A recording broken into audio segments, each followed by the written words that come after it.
Welcome to the Central Florida Real Estate Market Report for July 2024. In this report, I will focus on Orange, Osceola, Seminole, and Lake counties. And I'll give you a detailed analysis of the median home price in each county, the inventory levels, the current interest rates, and how this all impacts buyers and sellers. I'll also give you my personal projections for the remainder of 2024, and I'll compare the local trends we see here in Central Florida to the national real estate market. My name is Bent Danholm. I'm a real estate broker and a real estate marketing expert with Maxim Realty Orlando. And I'm here to give you and keep you informed about our local market as best as I can. In July 2024, the median home prices in Central Florida continued to go up, although the rate at which they went up was not quite as fast as the year before. So here are the specifics for each county. Almost sounds like the weather report, doesn't it? Well, in Orange County, the median home price reached about $420,000, and that's a 4% increase compared to the year before. This is somewhat slower than it was between 2022 and 2023, when we saw an 8% increase in home prices. So this indicates that the market in Orange County is cooling down a little bit, but it's still pretty robust. In Osceola County, the median home prices were at $365,000, and that's a 3.5 increase year on year. This also marks like a stabilization following the double-digit growth we saw the year before, when we saw a whopping 12% increase in home prices in Osceola County from 2022 to 2023. In Seminole County, which is our most expensive county, at least measured by median home price, we saw median home prices at $450,000, and that's an increase of 5% from the year before. That makes it not only the most expensive county, but also the fastest growing in terms of median home price. That's decreased from the previous year, when we saw a 9% increase in median home prices. Lake County is still our cheapest county, with median home prices at $340,000, but they are definitely catching up with an increase of 4.2% year on year, compared to, for example, Osceola County with a 3.5% increase. That is down from 10% increase from 2022 to 2023. So overall, our four counties are stable. They have a robust increase in home prices, but they don't have a crazy increase in home prices like we saw the year before. If you like videos like this, I would strongly encourage you to either subscribe to my YouTube channel or maybe follow me on social media. If you want to subscribe on my YouTube channel, all you need to do is hit the little subscribe button and then the little notification bell that will give you notification every time I upload a new video. Or on social media, it's even easier. Just click follow and you will follow me, and you should be notified every time I upload something new. So what do the inventory levels look like? What's the inventory of homes in Central Florida? And by inventory, what we basically mean is, when we talk about month of inventory, is how long would it take to sell the homes that are currently on the market if no new homes hit the market. So if we have a 3 months inventory, all homes would be sold out in 3 months if no new homes came on the market.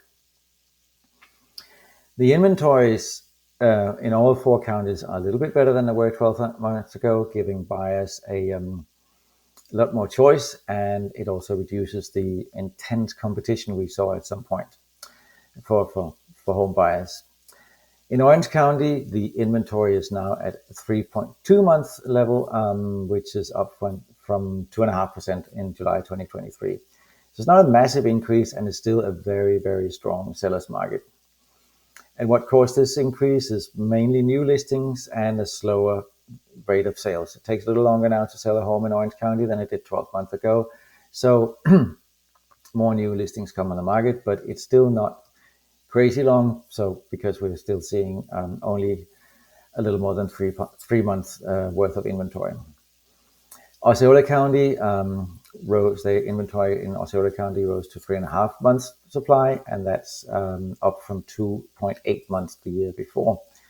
In Osceola County, we think that this was driven mostly by new construction and resale properties coming on the market.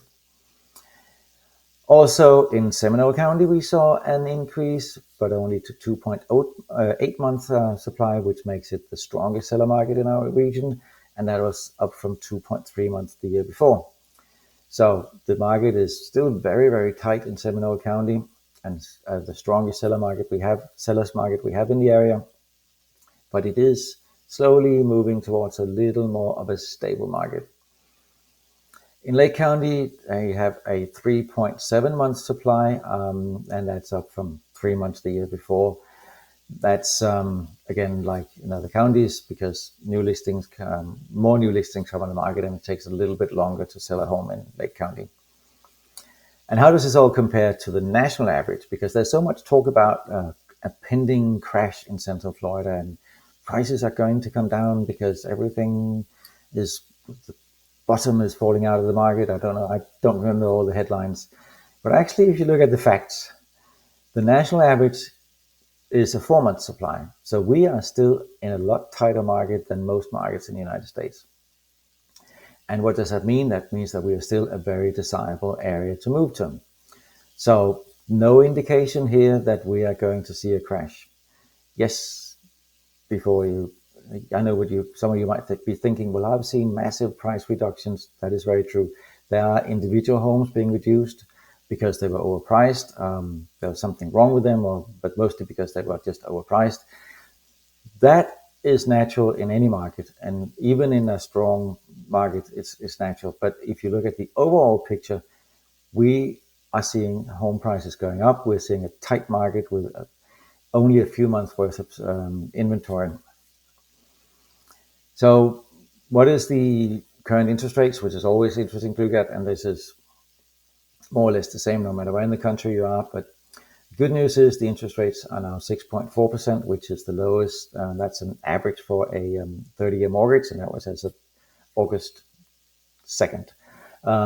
That's the lowest we've seen interest rates since April 2023, making this a more affordable market for buyers. So this means that the decrease in interest rates that we've seen over the last couple of weeks means that it's becoming a little bit cheaper for buyers to borrow money, and that for sellers should mean that they should start experiencing a slight increase in buyer urgency to buy a home while rates are still down. So the increased inventory offers buyers more choice. It reduces the pressure and the need for bidding wars. But the lower interest rates means that it's more affordable. So buyers should show more interest in buying homes right now. It's still pretty important if you're a buyer to negotiate well and make sure that you have your finances in order. Either if you're buying cash, be able to prove that, or if you're borrowing money, make sure that you have a pre-approval so the seller can see that you're serious. With a more balanced market for sellers, it's now more important than it's been for a very, very long time to price your home correctly, because properties that are well priced and in good condition are still selling relatively quickly, but we don't expect to see multiple offers well above asking price right now as we used to. It still happens, but not nearly as often as it did before. So now more than ever, good pricing, effective marketing, and staging is essential to attract good buyers who are actually able to close on your home. And it's worth knowing that with the increase in available homes, buyers are now more critical. They want homes that are ready to move into. So it is definitely worth for a lot of sellers to make those small repairs and make sure that maintenance is up to par so buyers can move straight into your home. If we look ahead for the remainder of 2024, there are several trends that are due to shape the Central Florida real estate market. Prices here are expected to continue to grow. We've seen them to grow year on year, and I would say, if you asked me a couple of weeks ago, I'd probably say that we would expect increases in maybe 3 to 4% for the remainder part of the year. I think if the interest rates continue to go down or just stay at the current level, we could easily see price increases between maybe 5 or as high as 10%. So as a seller, that's really good news. As a buyer, that means if you want to buy at the current relatively low prices, you need to start looking around and start buying now.